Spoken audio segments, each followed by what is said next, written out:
Imagine what's possible when learning doesn't get in the way of life. At Capella University, our game-changing FlexPath learning format lets you set your own deadlines so you can learn at a time and pace that works for you.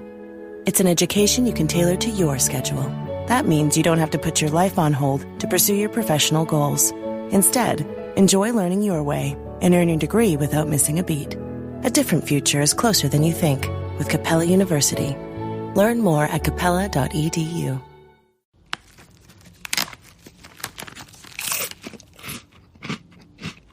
Uh-oh, the last cookie. You can get a new box of cookies in as fast as an hour with Walmart Express Delivery. Are you my guilty self-conscience? No, I'm the voice offering you promo code EXPRESS for free delivery on your first order. Hey, who ate my cookies? You mean, these cookies? Order now. Welcome to your Walmart. Promotion valid for first express delivery order. $50 minimum subject to availability. Restrictions apply. I can say to my new Samsung Galaxy S25 Ultra, hey, find a keto-friendly restaurant nearby and text it to Beth and Steve. And it does, without me lifting a finger. So I can get in more squats anywhere I can. 1, 2, 3. Will that be cash or credit? Credit. 4. Galaxy S25 Ultra, the AI companion that does the heavy lifting so you can do you. Get yours at Samsung.com. Compatible with select apps. Requires Google Gemini account. Results may vary based on input. Check responses for accuracy. You're listening to the Animation Addicts Podcast, episode 324, Spellbound, when music and magic just isn't enough.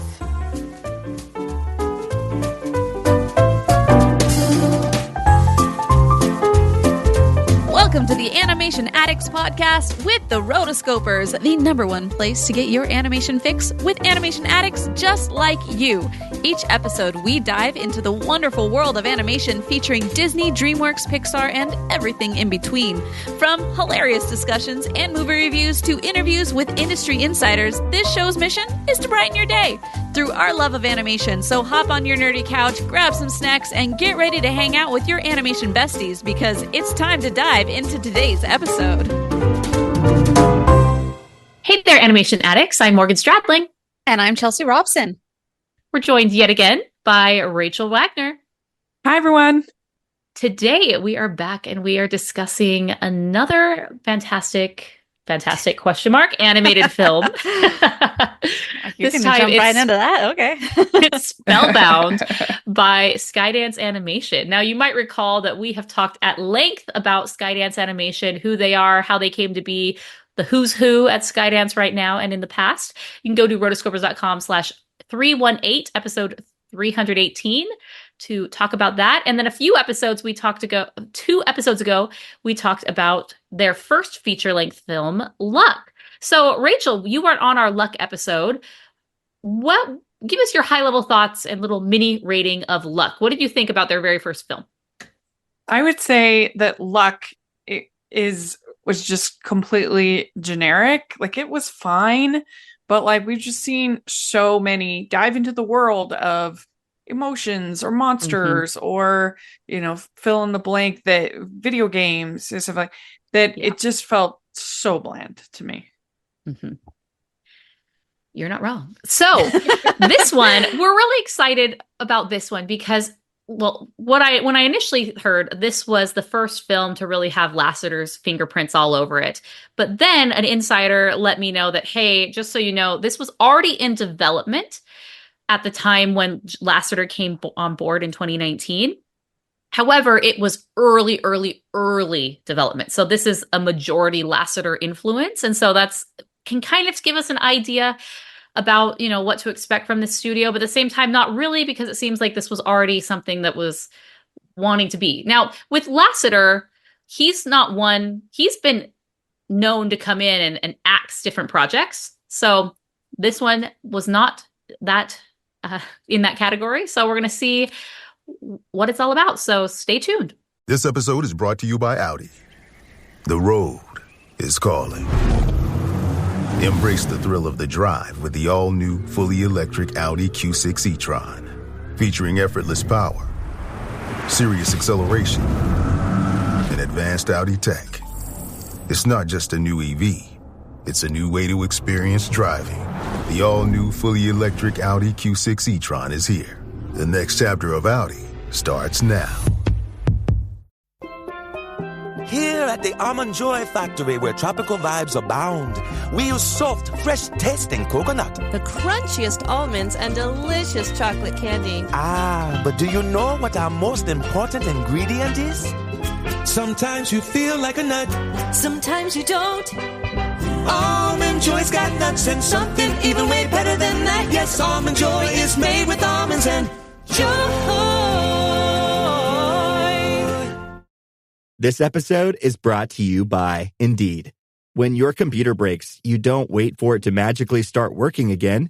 You fix the problem. So why wait to hire the people your company desperately needs? Use Indeed's sponsored jobs to hire top talent fast. And even better, you only pay for results.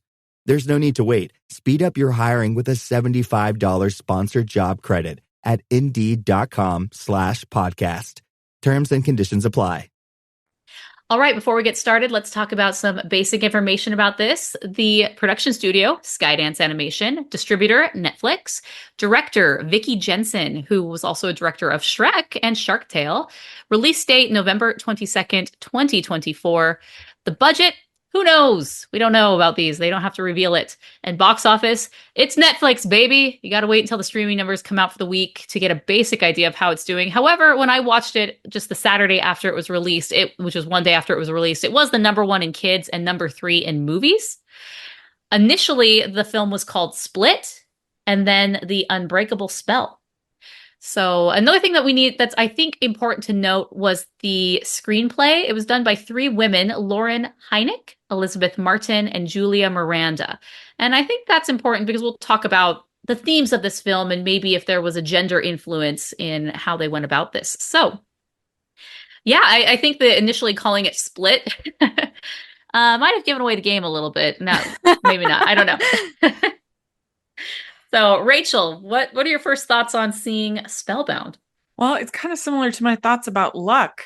I just thought that this was totally bland and generic.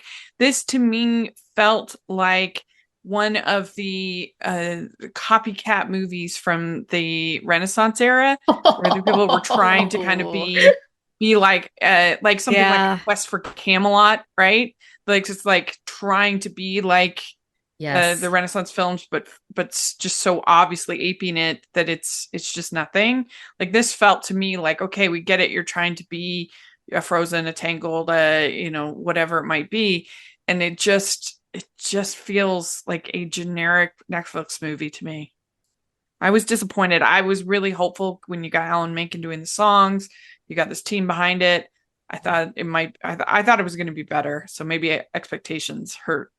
Yeah, the Quest for Camelot reference is really spot on. And like you say, is it the team that makes the movie or is there something else? Because you think, okay, you have Lasseter, he has quite the pedigree and track record. Great. Okay, we're going to do some songs. Well, let's bring in the best of the best. Let's bring in Glenn Slater and Alan Menken. Boom, done. Mm-hmm. And let's go. This is going to be amazing. But it really, really faltered. One of the things that I really struggled with is this felt very much like a plot.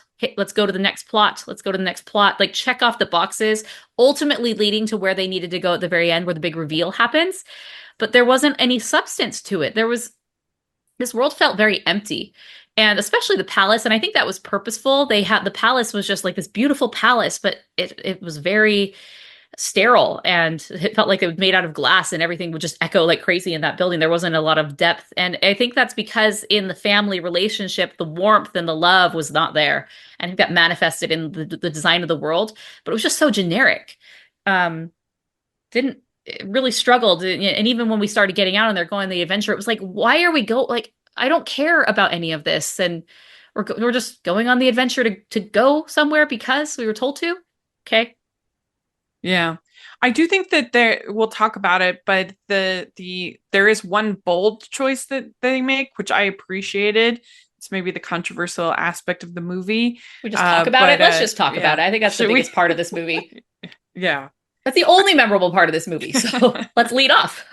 Yeah. So they have the character, her parents have been turned into these monsters.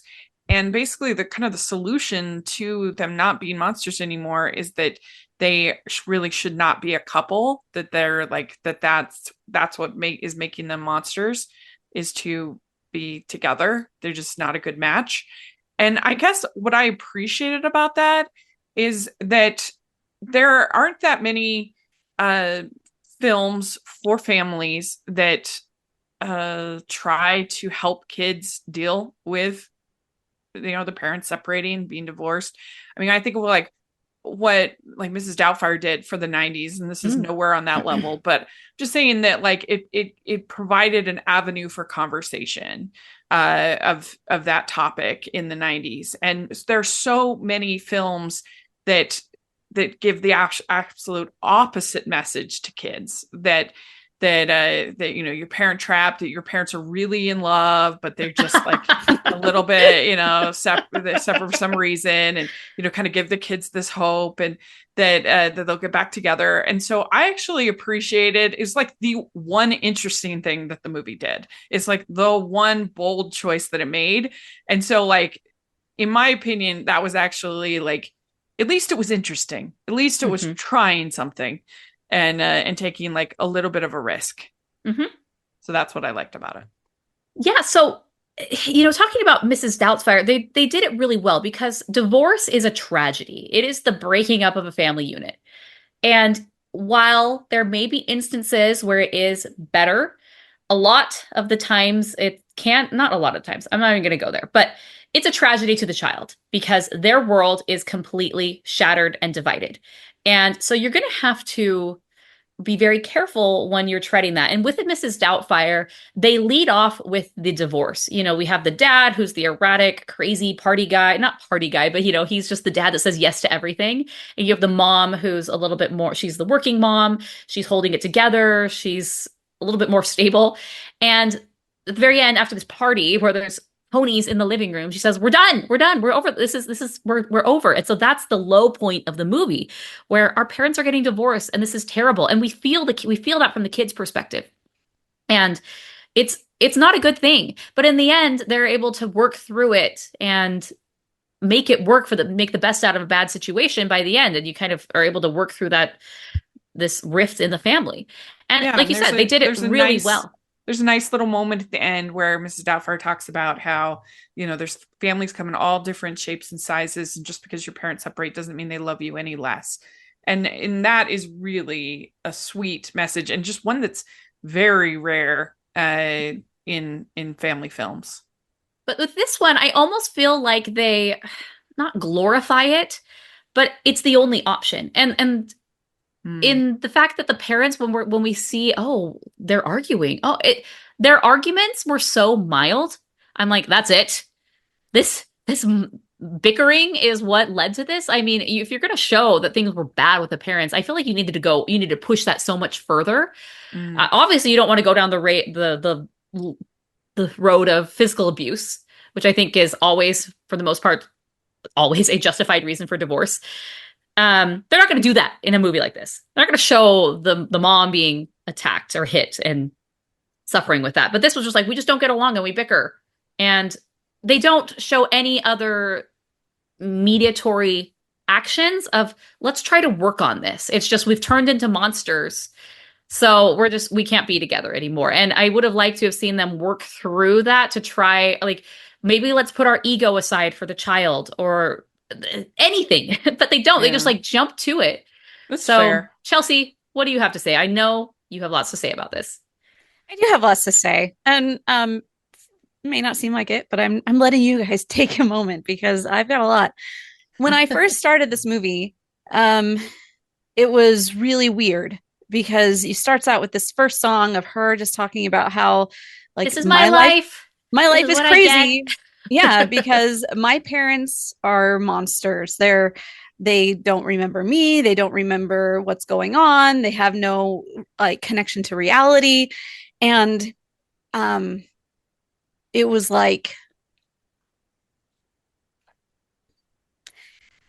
it was honestly like, well, I have to explain a little bit. I haven't gone into any of this. Give me a second. I'll get there. We will give you all the seconds you need. but no longer than not a minute. All right. Yeah, I haven't gone into this on the podcast because it's kind of one of those things that I've just like, the reason why I do the podcast is because it's light and fluffy and I don't have to care about things. But for the last 4 years or so, and both of my parents were diagnosed with dementia and my dad with Alzheimer's. And for 4 years,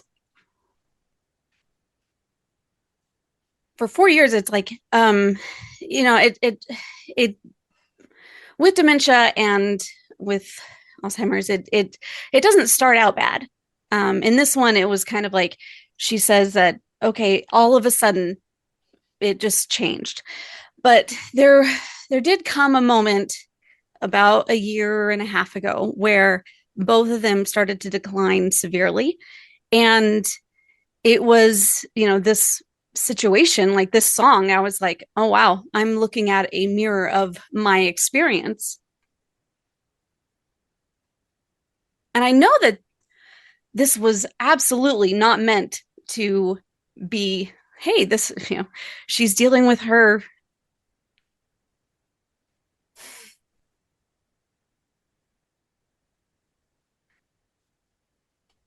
I know that I'm not the target demographic for this show. As far as like dealing with two parents, because generally that's not normal. It's very rare, I would assume, whenever I would tell people that this was my situation.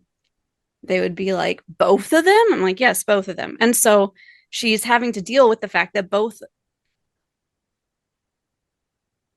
of her parents are not the same as they were. And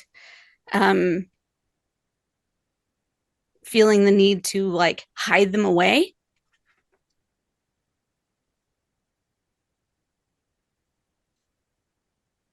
And so it's like, as I'm watching this, it was like, oh my gosh. Like I said, it's a bit of a mirror, and I was just like, oh man, this is also having heavy. Also having to hold down the fort. Yes. She's hiding them away. She's holding down the fort. She's not letting anyone into the inner circle for over a year, and so people are starting to wonder what's up and what's the issue. And, they take it from there where they finally do the big reveal. Well, part of the reveal. The reveal that they're monsters, not the reveal of the reason why they're monsters. Yeah. And then there's, there were definitely moments where like I would take my parents to, like, I took my parents to a wedding of a friend of mine who's also a friend of their parent, like his parents. And like seeing them in those situations is just like really, really hard. And so you have to like, so for her, she's going through this, and as a kid, Mm-hmm. And then later on, it's like, oh yeah, their parent, their memories, they're still in there, and everybody not really believing her that she's like, no, they're actually still there. But then all of a sudden, to shift it to like the parents realizing who they are, and then also who they have been with her, and it was just it was the most like let down moment I have ever witnessed in a movie, where it was like, oh yeah, we can't go back to who we were. And I'm just like, in that moment, I'm like, well, yeah, you have to get over your stupid pride. Like, that's really what this is thing. It's like the fact that there was no heavy, like really meaningful situation that they had to get over. It's just like, it just goes to show that this is a result of no fault divorce, which I blame Ronald Reagan for bringing that in, because it's like, now you look at divorce as it's like, oh, it's normal, it's fine. And it really felt like a very, toxic feminine message of just like, we're fine. Everything is going to be okay. We're just not going to be together anymore. And it's like, when you look at this from a man's perspective, like it's like completely they're not fine for the most part. When I've seen just so many, especially recently, people in my own life where they have like broken up for very stupid reasons, and most of them have been around the fact that they're just prideful, and we live in just such a very selfish time where everyone's like, well, it's not going well for me, so we need to just break up. It just felt like they were just trivializing this so much.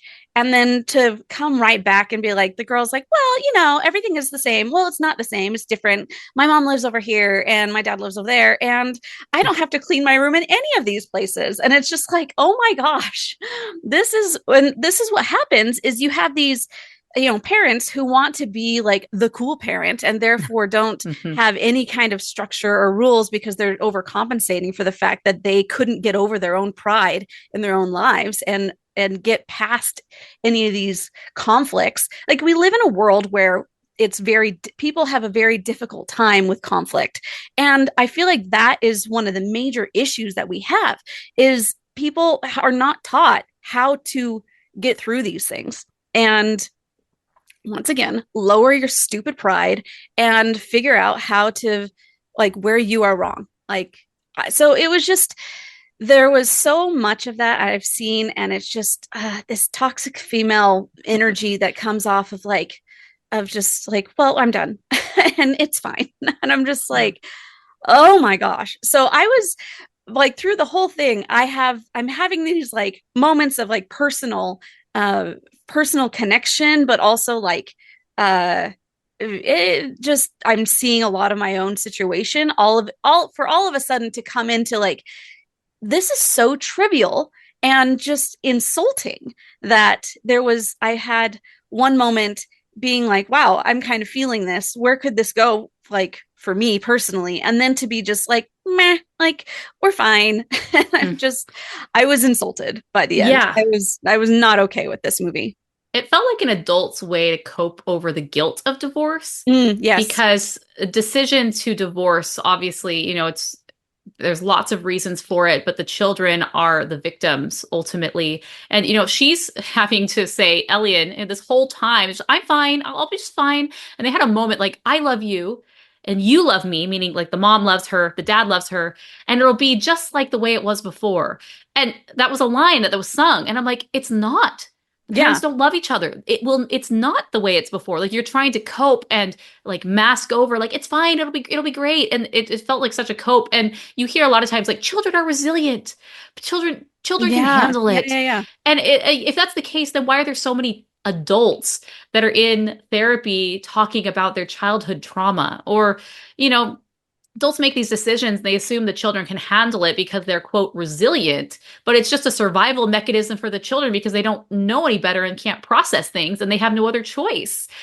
And I thought that was just ultimately like the message just left a really bad taste in my mouth because it wasn't inspiring. I don't think they handled this in a way that really led you understand the gravity of the situation. And you think of other Pixar, for example, and they've, we talked about Mrs. Doubtfire and how they're able to handle divorce, but you think of Up and how they're able to just in the first 5 minutes handle the topic of childlessness and miscarriage and having to move on from those dreams and deal with that. And that's a very serious topic, and maybe it'll go over the children's heads, but they still understand the concept of it and they're able to move on. And then and then ultimately Ellie dies, and there's a lot of heavy hitting in that first 5 minutes, and you feel it and you understand. And this one, it just was kind of just like plastered over, like, it's good, it's fine. Like, my parents don't care, because they're all trying to one up each other, so I don't have to clean my room in either of them. So like the standards have totally dropped. I mean, I agree. It was kind of clunky. It wasn't the best executed, but I guess in a movie that to me just felt like so bland. The one thing I'm not gonna kind of be tough on them on is the one place where they took a little bit of risk, is the one place where they tried to tell a different story. And maybe it wasn't perfect, but I feel like, that a lot of kids have to deal with this, and it is traumatic, but we give them no tools to deal with said trauma. We give them almost nothing there. And in fact, like I said, most of the movies that we give them are the absolute opposite message, that your parents are really in love, that they really, you can help them get back together if you're, a good enough kid, these kinds of messages. And I know that people that are divorced with kids, they just groan when they see things like Parent Trap and stuff like that, oh no, this is gonna be another thing I'm gonna have to deal with.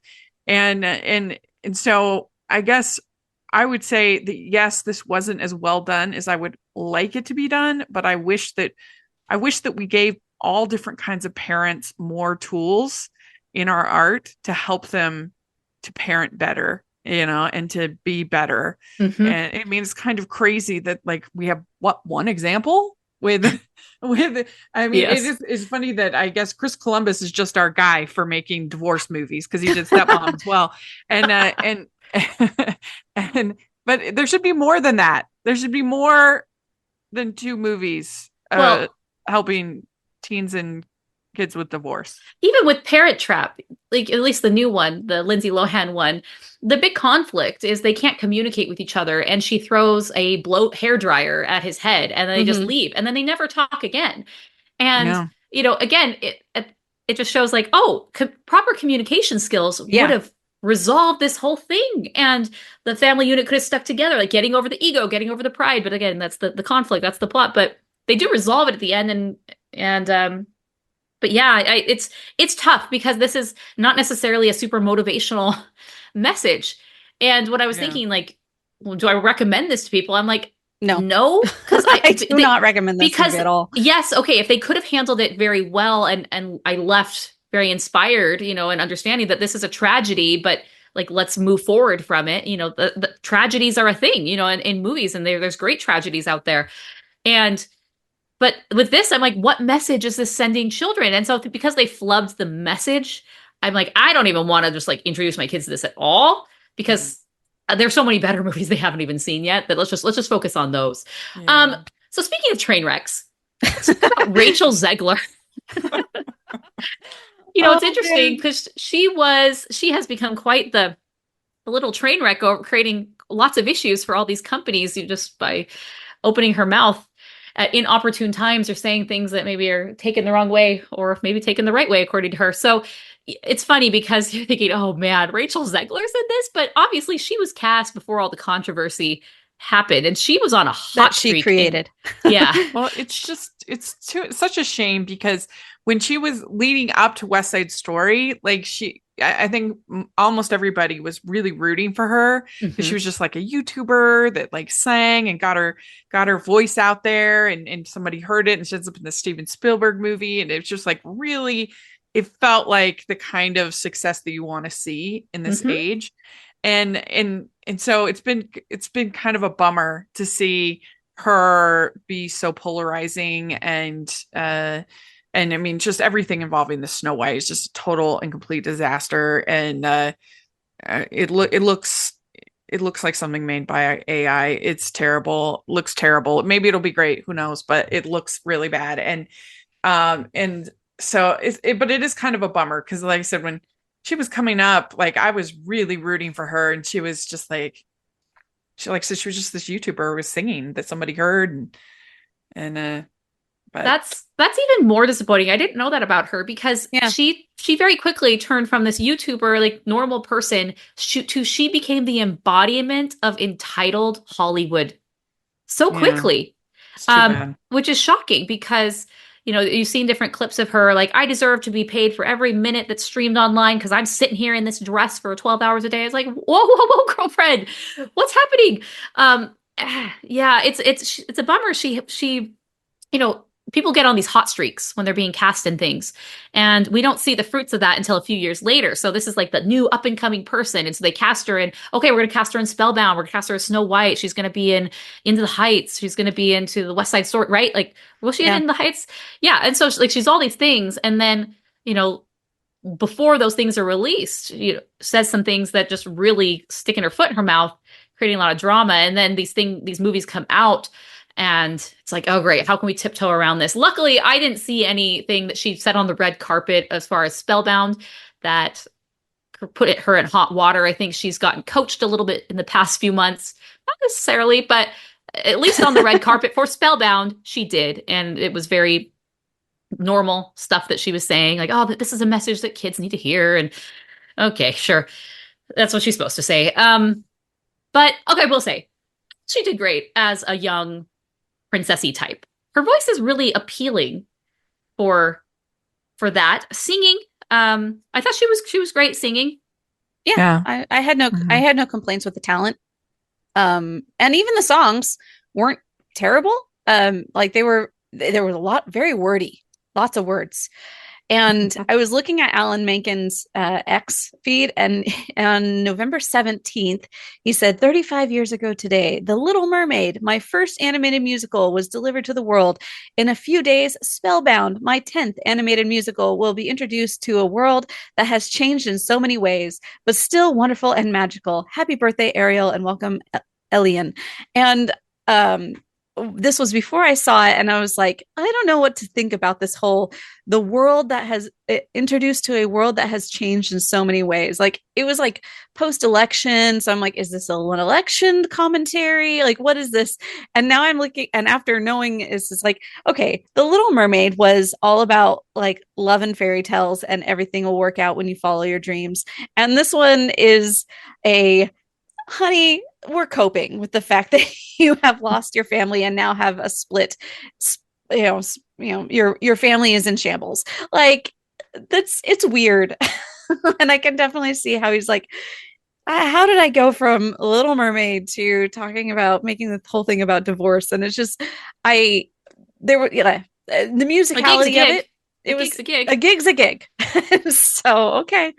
And I'm sure Lasseter was just like, hey, can you do me a solid? Well, it was so odd because maybe I shouldn't have been surprised because Netflix, it felt like they were hiding the fact that Alan Menken was involved in this. His name wasn't even mentioned in any of the trailers. Mm-hmm. I was like, what? This is so weird. And then finally, I think a week before, maybe 2 weeks before, they put out a tweet and a little teaser or whatever that said the man, the myth, the legend that is Alan Menken. And we've heard you, they literally said something to the effect of, we've heard your complaints and we're doing this. And I'm like, how did we have to press them to talk about Alan Menken? Like that should be that's your going-to. That should be your that's a home run. That should be your biggest thing for selling this movie. That it's so bizarre, but we become so terrified of musicals that you hide the fact that it's a musical, even in an animated film with Alan Menken, Glenn Slater songs. Crazy. But I also think like maybe they sort of knew that it was like, as far as like, it was fine. The music's fine, but nothing special. So they weren't like really inclined to sell it on that level. I don't know, but I thought that was so strange. It is such a shame. Yeah. Oh gosh. I'm looking at some of his stuff, and there's a Netflix poster that says Spellbound, break the spell. And it's like, oh, that was the other weird part about it, is like the whole lore of the world made no sense. Like, what is this light that everybody's going to? Like, what if I just, there was so much of it that it's like, none of this makes sense. And you haven't explained any of it to me. So I'm having a hard time understanding and digging into this. Yeah, it was, again, like we talked about with Moana, it was just really shallow. I couldn't understand the magic of the world. I couldn't connect with it. Like, why are there all these creatures here? That's cool if there are, but I needed a little bit more to it. And it was never really explained. The magic just appeared when it needed to for the plot. It was a bummer. It's funny. They had the captain of the guard who waited not long at all to try to overthrow the throne. Right. Which, if that's fine, but like her motivation was to get the parents back and kill them. So it gave them something that was like not a ticking time bomb, but was chasing Ellian as she was trying to get to this place. And so like, oh, we'll have her be chased by the guards because they're trying to kill the parents. And it just didn't seem like motivation enough. I feel like that person should have either have been like like a Jafar type, who was actually on the inner circle, maybe someone who knew about this transformation and was going to try to poison the well and overtake, like, reveal to the kingdom, hey, they're monsters, so I'm going to be in charge, instead of Alien, who's the rightful heir, like, I'm going to take care of it, and then like try to overthrow the kingdom, and like, okay, to save the kingdom, we have to turn the parents back, and it just was like, oh, we're gonna have them chase him just for the sake of it. Yeah. There's just so many problems with this, and I felt like is definitely not something that I would want to recommend to anybody. Like it's kind of embarrassing I would feel embarrassed if I recommended this to somebody. Like that is not something you want. So yeah, I was talking to a director who's in the industry who will remain unnamed, and this person was like, yeah, I was excited, I was watching it, Alan Menken and Glenn Slater and Lasseter, like, I had to turn it off midway through. I'm like, oh yeah, I feel that. If I didn't have to do a review, I might have as well. So I guess I would, it depends on the movie goer. Like if somebody can handle a messy film that's not perfect, that tries things but some people just aren't that, like, I don't know, that they're not that sophisticated of a moviegoer. Right. They're less kind of pull away the good and not be bothered as much by the negative. But I would say, I mean, I didn't recommend it. I didn't give it a positive review, but I think it tries at least a few things. So I don't know. I would say it's a mixed review for me. What do you feel about the oracles? I thought they were interesting, and I thought I liked their design. I liked the animation. The fact that there were two was interesting, and they kept kind of going back to them. They're initially introduced, and then she has to go and find their home. I thought that was kind of cool, but again, it just, once they were done, they were done. We moved on. I'm like, you're one of the more interesting parts in this. As a fantastical element, I liked their home. I liked, that they just kind of showed up a little bit, and you're just like, who are these people? There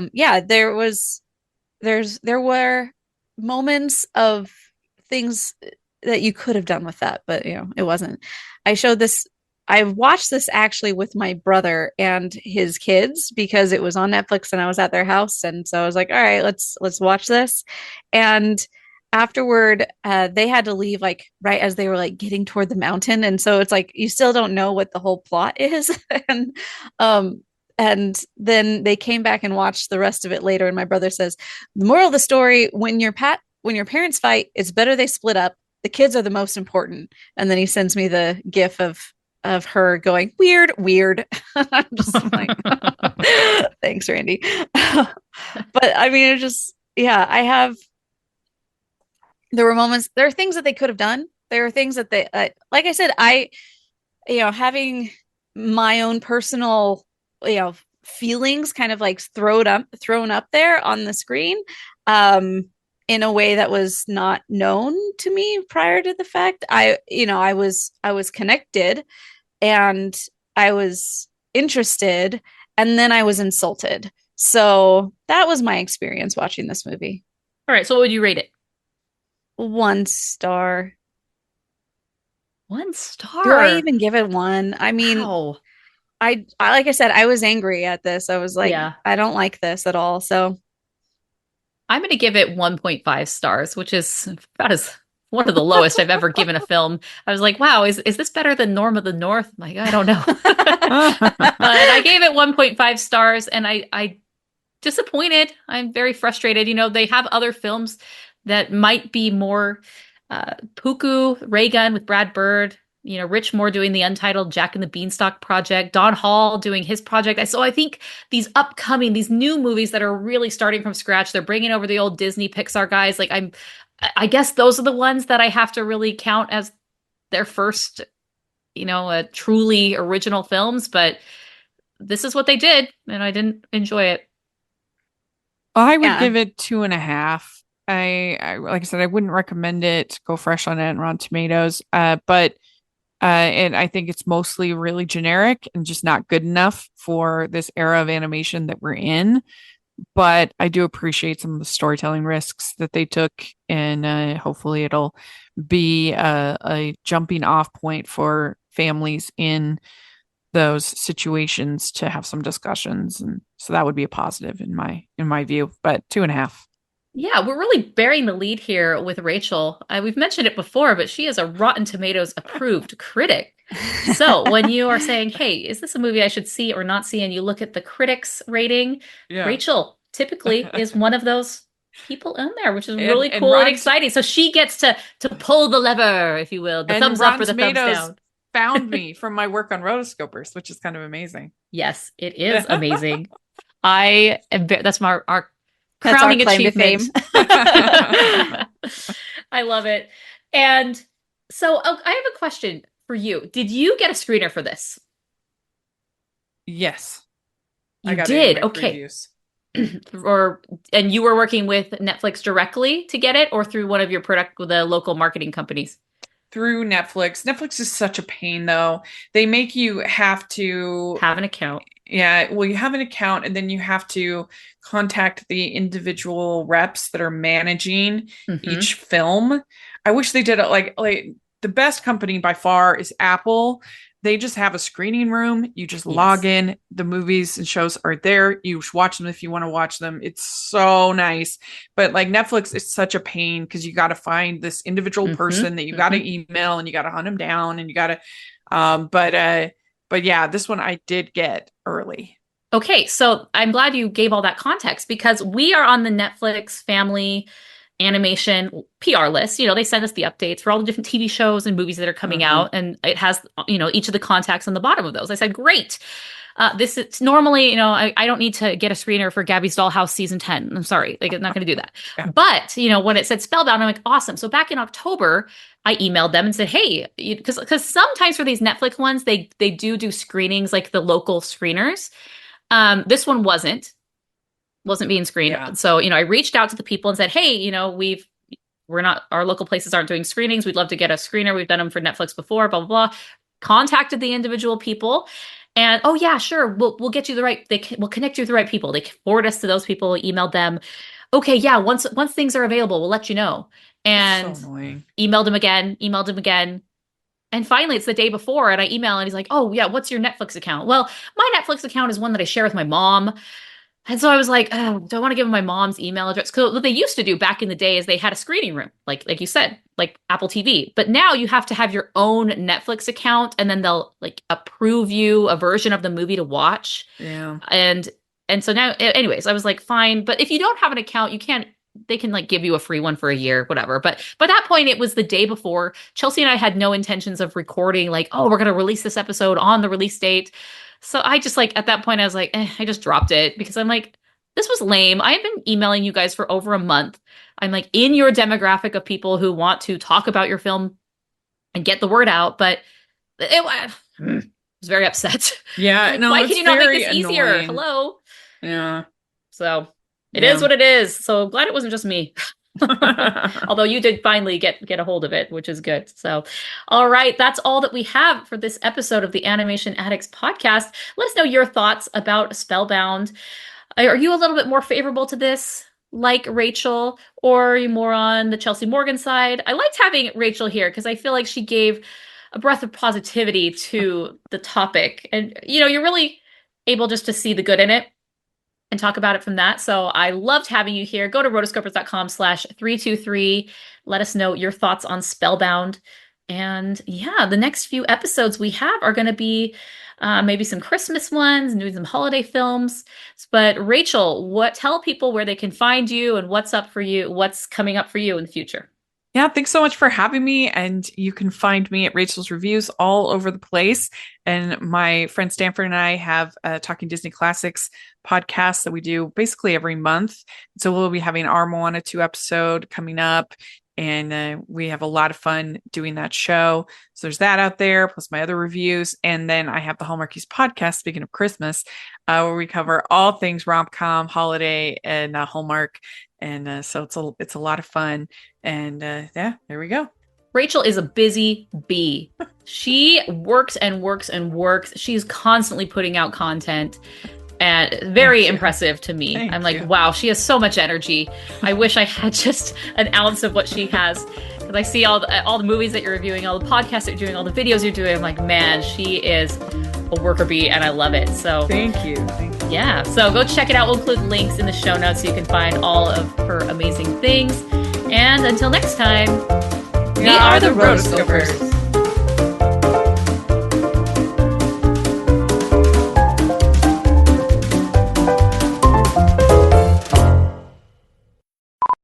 And then I'm going to see Christmas Carol. It's kind of fun. I saw a version last night, and then I saw a different version on what was it, Tuesday. Mm-hmm. And anyway, so I have 3 different versions, kind of compare and contrast. It was kind of fun. Oh, nice. Yeah, I was watching the Muppets one last night. I need to finish that. Oh, yeah. So, yeah. There is a new animated Christmas movie. It's Netflix. So, that you were saying something at Christmas you might want to. I haven't seen it yet, but it's called That Christmas. Okay. It's actually a feature. Check it out. Let's see. That. Yeah, it's got a pretty good cast. It's a British cast. Oh, yeah. Anyway, we'll check it out. Nice. Worth checking out. Yeah. And nice. they did have on Disney Plus, they had a little short called Almost a Christmas Story that was really cute about this little owl that gets stuck in the tree that's getting sent to Rockefeller Center. And and then he ends up becoming friends with this little girl. Cute. It was very cute. So I love it. Anyway. Nice. You've been listening to the Animation Addicts podcast. If you enjoyed this episode, don't forget to subscribe and be sure to leave us a 5-star review. We're available on Apple Podcasts, Spotify, and wherever you listen to podcasts. And if you want to help spread the word, be sure to share the podcast with your friends on social media. Just don't forget to tag us at Rotoscopers on Instagram and use the hashtag AnimationAddicts. For all the links and full show notes for this episode, go to rotoscopers.com/podcast. Now, if you still can't get enough for your animation fix, be sure to subscribe to us on YouTube and visit rotoscopers.com for more animation news, reviews, and interviews. Thanks for listening.